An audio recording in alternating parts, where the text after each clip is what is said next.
Welcome, everybody, to another Nothing Like a Good Book. And as usual, I've got another one.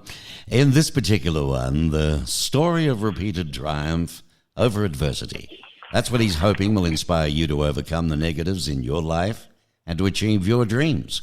Very nice of him. The book is called Messed Up Like You, and we'll go from flying to success and learn life lessons from a licensed pilot and entrepreneur. Rick Culleton is hardly the kind of person, folks, you'd expect to fly an aeroplane. Like me, although I, too, did also have a private pilot's license, Rick is fearful of heights and likes a good sense of orientation. Now, none of this, however, has prevented him from earning his pilot's license, nor having anxiety and ADHD and people labeling him a lost cause stopped him from becoming highly successful as an entrepreneur. Good on you, mate. This took guts. And his candid, entertaining debut book, Messed Up Like You, Rick shares sometimes hair-raising experiences from his personal life, business ventures, and mental health journey, and weaves them together with anecdotes from flight school.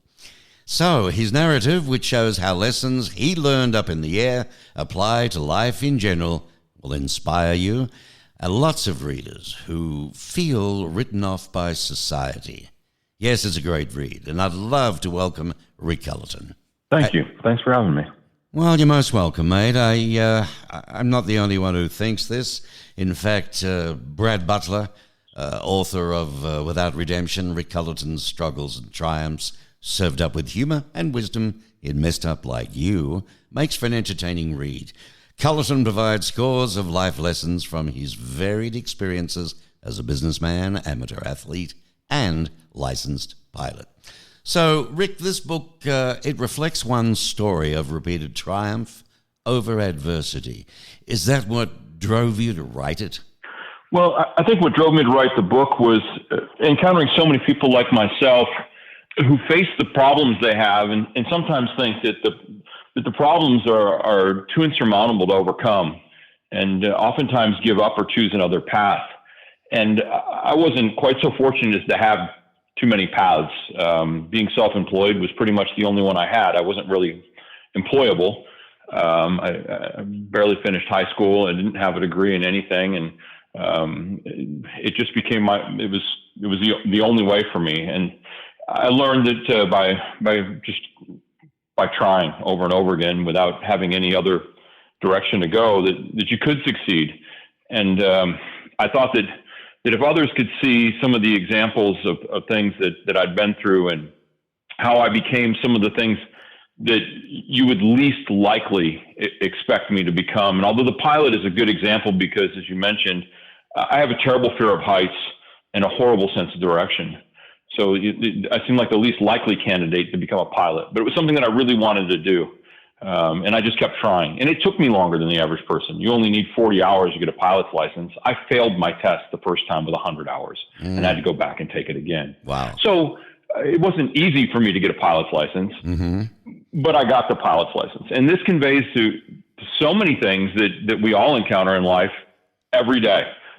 Just because you may not think that you're the best candidate for this position or to do this particular thing doesn't mean that you can't do it. It may mean that you need to work a little bit harder than the next person, but that it's always achievable. That's correct. And you grew up in central New York State. You struggled in school because of your learning difficulties. And in fact, also, Rick, you did a brief stint in prison at 17. Was that the ADHD issue? And how did you land up in jail anyway? Well, ADHD, especially when you're younger and you don't really understand it, it was identified as a learning disability and a variety of other things. And the reality was my head was just so full of things that I couldn't really focus on any one thing. And I still have that problem. I have adult ADHD today, and I have to learn to filter these things in my head and not act on everything that comes in. But to answer your question about prison, it was probably a byproduct of the ADHD in a small way, in that since I didn't really have an educational focus, I didn't know what came next in my life. I wasn't hanging out with the kids headed to college. No. And I ended up with a group of people I shouldn't have been hanging out with. And, we see this in society all the time, that you start to behave like Right. the people that you're surrounded with. If you want to be great, hang out with great people. I was hanging out with thugs and went to prison. I know, a bit hard on you, but that's a lesson. That's a lesson, and a lot of people could go through that and go the other path. You went a different path. I mean, it only reiterates on what you were saying before, that nothing should hold you back. Well, that's only the beginning, right? You found success in the retail and real estate sectors, and here's another interesting challenge: only to be sued by a major corporation, and you faced a years-long IRS audit where incarceration seemed inevitable. What on earth was all that about? Well, I mean, that's a whole another book and a long story in itself. It was years, not just a year, but many years, where I was the prime target of an investigation from the federal government. And in the end, it all worked out. But there was a point in time in my life where I was told the only option was going to be serving some time in prison, and we were at the point where we were basically negotiating as to how much that was going to be and how I was going to try to keep things together while I was gone. But it didn't happen. It worked out. And I think in the end, they just, Yeah. Anyway, it's just part of life. That's just another thing. That's it. It's just another example of bad things happen. Don't let any one bad thing in your life define you. Wow. And I've met people that define their entire lives with one good moment. The field goal that they made in their 11th year of high school is what they frame their entire life around. Right. Don't let either one of those things be. You have to look forward. You cannot be focused on the rearview mirror. Well, Rick, I bet while both these, David against Goliath fights, they often felt overwhelming to you, no doubt, probably weathered you down like a million bricks on either shoulder, but you weathered them, and as a pilot would weather turbulences. So rather than feeling sorry for yourself or letting your anger about the whole situation turn destructive, it seems you relied on sports and other coping mechanisms to keep yourself, sane and keep doing your work. Would that be right? It is, and I didn't even realize how much until I reflected on it afterwards. And it was brought to my attention by a psychiatrist. She said, "You developed quite a coping mechanism." And I stopped to think about it for a moment, because I was so involved. I was teaching taekwondo to young children. I was fighting in tournaments on the weekends. On the weekends, I wasn't in tournaments. I was doing triathlons, and when I wasn't in triathlons, I was training, and I was keeping my brain so focused on the physical aspects of my life that I didn't have time to sit and stew about the problems I had. That's right. So it was like a total replacement, wasn't it? Lift that from here, put it over there, focus on that. Yes. And I've got no time for the other. Well, you got another rap here. Rick Culleton has hustled his entire life. His story exemplifies the importance of drive and ambition in determining success. It's a gritty story with a happy ending that's still being written.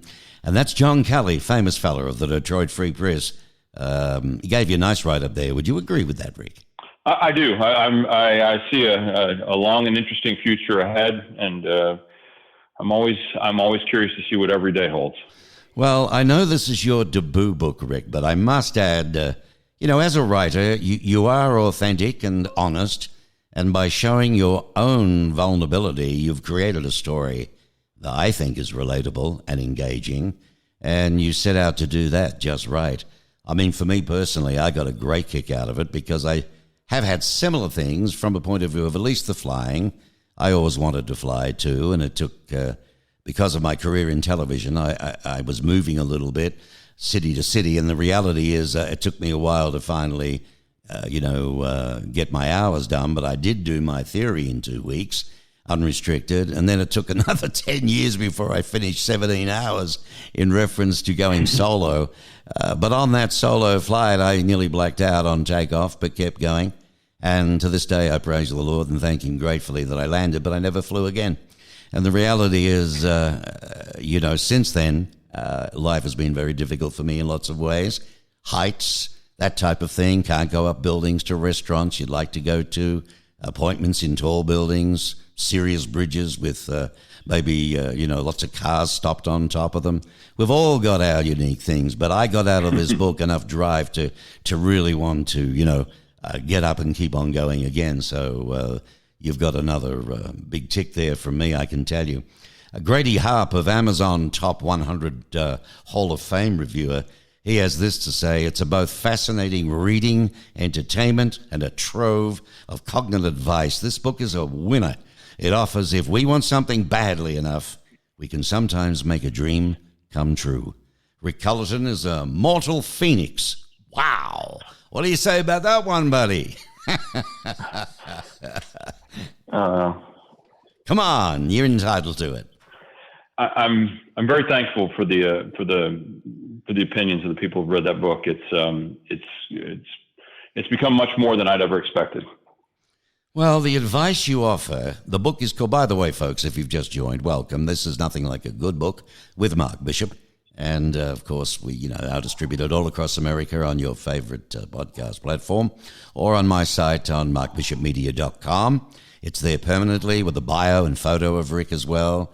And you can have another read and listen to it as many times as you want. Ever feel down or get lonely? Instead of the music and the meditation, pop this on, read the book, and you'll be surprised. Messed Up Like You, it's called. I chuckled when I got there. It's clear and straightforward. I mean, you believe that the awareness of agency is a key to success in any area of life. Now, we are all responsible for our actions and inaction, one might add, and we can see ourselves as victims of the conditions we're in. As Rick mentioned before, we can complain about them and you can become inert. Or we can assess what's in front of us and proceed accordingly. And you write that as one example. How would you advise somebody that's facing a very difficult situation or a problem? And, it could be not so much life-threatening, but it could change their life dramatically. Everybody's going through different things. How would you address it, Rick? Well, one basic thing that seems to help me more than anything else is to compartmentalize. And that is that if I'm facing a physical problem, perhaps I had an injury and I'm not able to work out as much as I'd like to, or something is holding me back physically, I won't let the other aspects of my life go. That doesn't mean that I'll go overdraw my checking account to buy a big TV so I can watch something, or take up smoking because I can't work out. And this applies in so many regards. You see someone, their girlfriend broke up with them, so they'll go on a bender and drink a bunch of tequila. Right.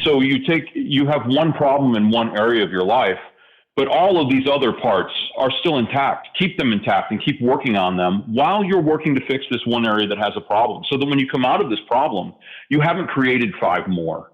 And this is oftentimes what can create this downward spiral where you'll see someone, it can be a factor in drug addiction, alcoholism, obesity, and so many other things, is that when one part of our life goes, we let so many other things go at the same time. My girlfriend left me. Why should I not smoke cigarettes and drink vodka? This type of thinking just doesn't work. So that would be my advice, would be to work on that one problem, but at the same time, keep all the other areas of your life that you have functioning the way you like them, keep them intact.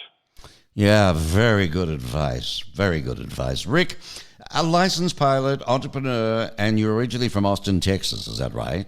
It is, yes. Okay, now you are the owner of an Inc. 5,000 fastest growing firm called Discount Electronics, and of First Austin Property, 2 hotels in Jaco, Costa Rica. Is that right, Jaco or Yaco?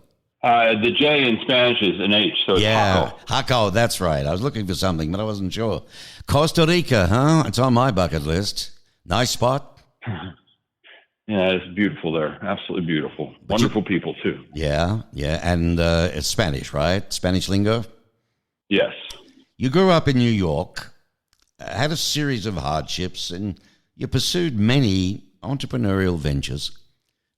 You were given a Storyworth subscription in 2020, and you began to share your life experiences, which, culminated in your debut book, Messed Up Like You.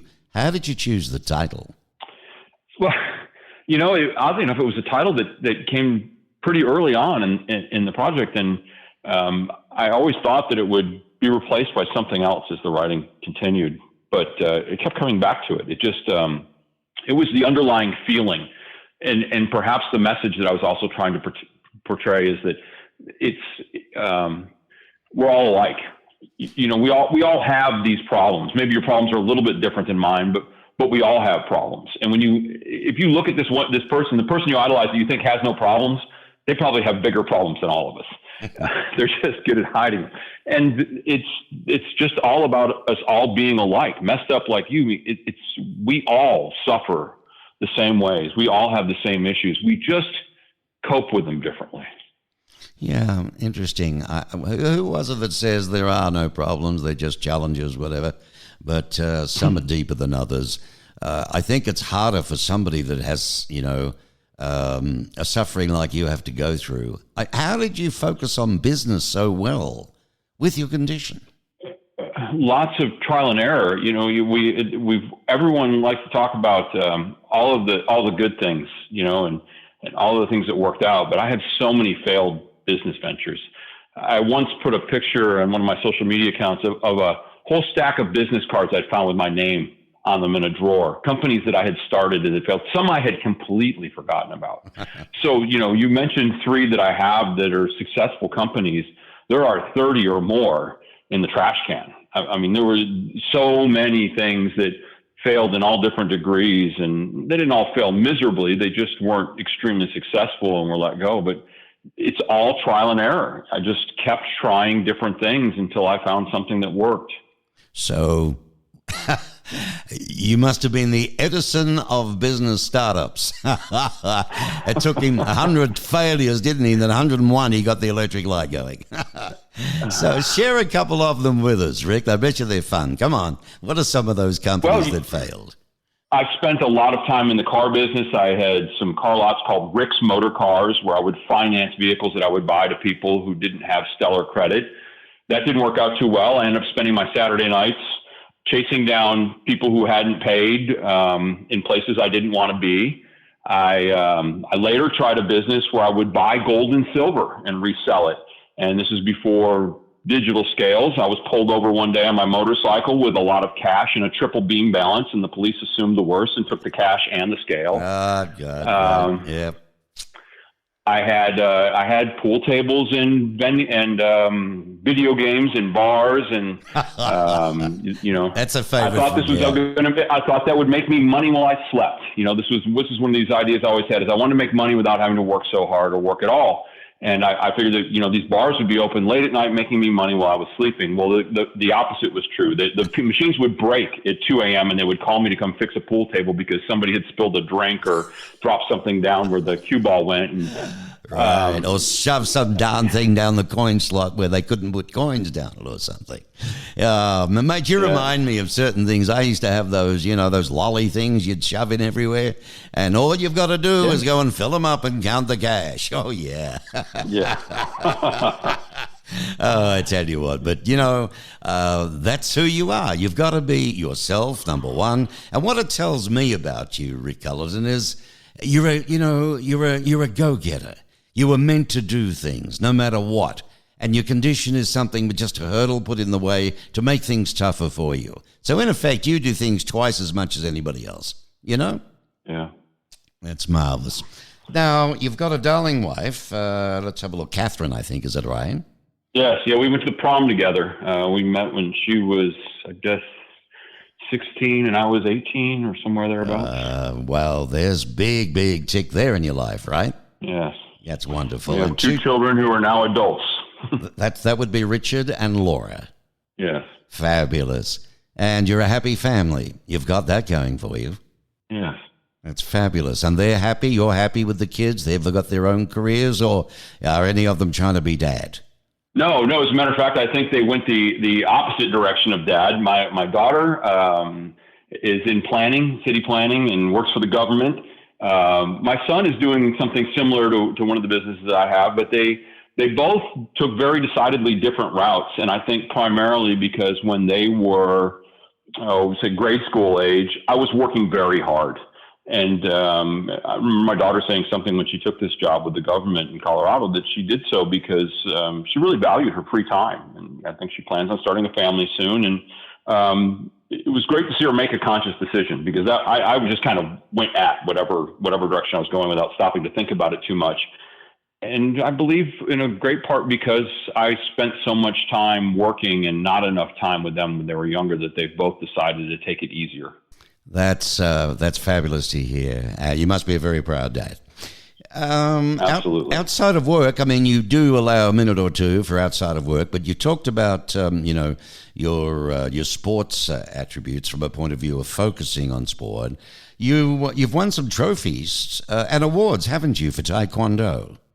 Yes, but my sportsmanship started very late in life, and we touch on this in the book a little bit, but I was signed up for everything by my parents and never played in anything. My mother would sign me up for just about anything, basketball included. I think I was 5'3" at the time.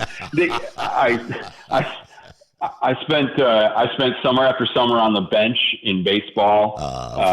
Yeah. I was just not. I was not an athletic-minded person at all. I didn't feel like I had the athletic ability. I wasn't good at it, therefore I didn't like it. And that's just the route it went down. I don't like it. I'm not good at it. I'm not going to get good at it.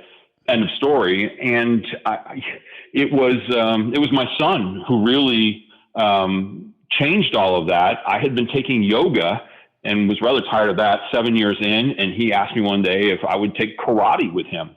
And as embarrassing as it is, we were in the school for months before we realized we were in a Taekwondo school, and it wasn't actually karate. But oh, you're a screwy fan.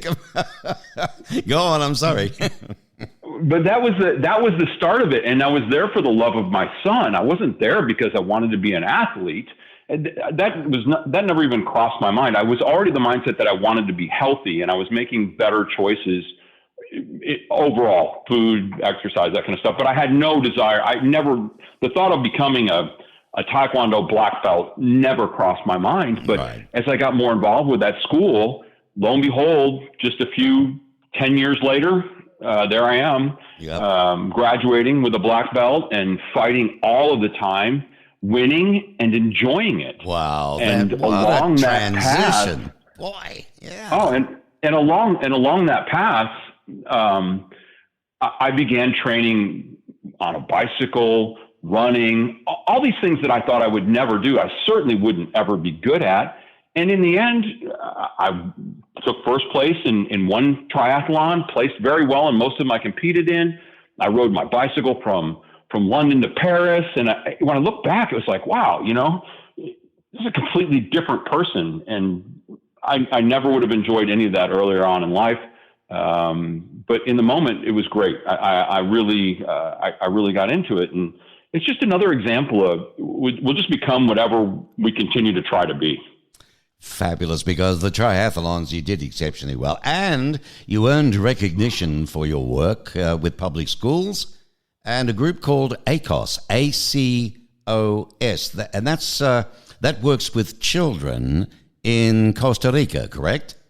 I work with a woman down there by the name of Carla, who's really the one who spearheads all of this and organizes everything. I give financial assistance more than anything else and provide them a place where they can have some of their sometimes competitions and get-togethers. But it is a great organization in that it takes at-risk children, underprivileged children in Costa Rica, and teach them to surf. And they have had some outstanding students in that group. One of them, I believe, was the national champion 2 years ago. It's just a fantastic organization, and as a misguided youth, someone who needed something like that, I really appreciate the difference it can make in a child's life when somebody pays attention to them in a positive way and encourages them to do good things. Most of us don't realize how easy it is to have a positive influence over youth. It doesn't take much. That's exactly right. Well, Costa Rica is a big place from what I understand. I've got a buddy that keeps begging me to go down there with him. Where would you be geographically? Can you give us an idea? Whereabouts is all this happening in Costa Rica? I live in the middle of the country on the Pacific coast, so we're halfway in between Nicaragua and Panama on the Pacific beach, and it takes a long time to get around Costa Rica, but it's not a huge country geographically or by population. There's about 7 million people in total.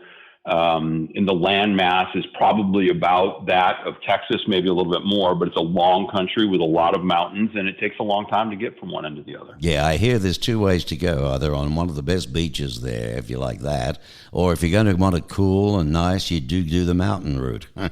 Well, one day. Oh, yes. Let's talk about the book Messed Up Like You, How ADHD and Anxiety Didn't Stop Me from Becoming a Successful Entrepreneur.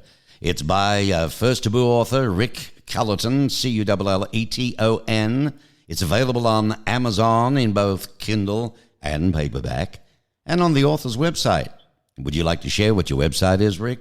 It's messeduplikeYou.com, and we also have an audiobook in the works that should be out hopefully first week of October 2023. Cool. And you're narrating that, are you? No. Huh. Interesting. Okay. Well, I'll look forward to that too, because audiobooks are pretty popular. And they're good to listen to in the car and other places, mowing the lawn or whatever, so I enjoy that. But here's the thing. Do you see any follow-ups to this? How do you do follow-ups to this? Well, I don't know if I can call it a follow-up, but I've had an idea for a book for a long time, and it's a real estate book. And we're not going to go broke with it now, I have are a great we? model to invest. It's just that this kind of came to be before I got started on that. But I don't like the way a lot of the real estate books are written these days. It always seems to be kind of a get rich quick or buy and flip. And my model is very different. If you're going to, you could call it get wealthy very slowly. I don't know. But I have a tried and true, like anything else in life, I've made so many mistakes, and yet I've been so successful in real estate. If I could show someone else how to do this and take out the mistakes I made, or point out the mistakes I made in hopes that they may avoid some of those, I think I could take your average person, they could do what I did in half the amount of time that it took me. Well, excellent, mate, because, look, that particular vertical or niche, whatever you want to call it, it's overcrowded today. I've been a sucker myself with, buying stuff. You press buttons here and there, and next minute you're trying to buy stuff in different states. And I haven't been out of Arizona. I wouldn't have a clue, you know what I mean? So it's a bit difficult for me, but it's they're coming at you from everywhere, left, right, and center, of the gurus who do it. What really hurts me with these dudes is the money they want to charge from battlers who may be out of work or want to give it a shot and all this jazz, and they sell their honesty so much that, I want to help you. Why don't they help you then, not charge you, do a deal with you, but you only keep 50%? Give them the other 50%. But at least you've made something to buy their darn course. Does that make sense? Oh, I hate them. Anyway, not to worry. I won't mention names because they'll sue me. But the point is, I love your book. And make sure this real estate book is good, Rick. We can't afford another. Yeah, okay. Yes, I agree. Good boy. All right. Listen, it's a terrific book, folks. You've got to get it. You'll get a giggle out of it, I'm telling you. Messed Up Like You. Yes, you're messed up too. Everybody's messed up. So there you go. There's no angels here. And it's a wonderful book by Rick Culleton. And as I said, you can get it on Amazon in both Kindle and paperback. And the voice component's coming out soon. But his own website, okay, www.messeduplikeYou, all one sentence, .com. It's a .com. And you can't go wrong. Rick, it's been a pleasure, absolute pleasure. And I look forward to reading whatever else you bring out, mate. Well, thank you very, very much. You're most welcome. Thank you. Bye-bye. Rick Culleton, everybody. Wasn't that fabulous? He's a terrific personality, and I admire where he's come from to get where he's got. And I hope you have a terrific day. Try and take something out of it, and I'll look forward to seeing you for another Nothing Like a Good Book.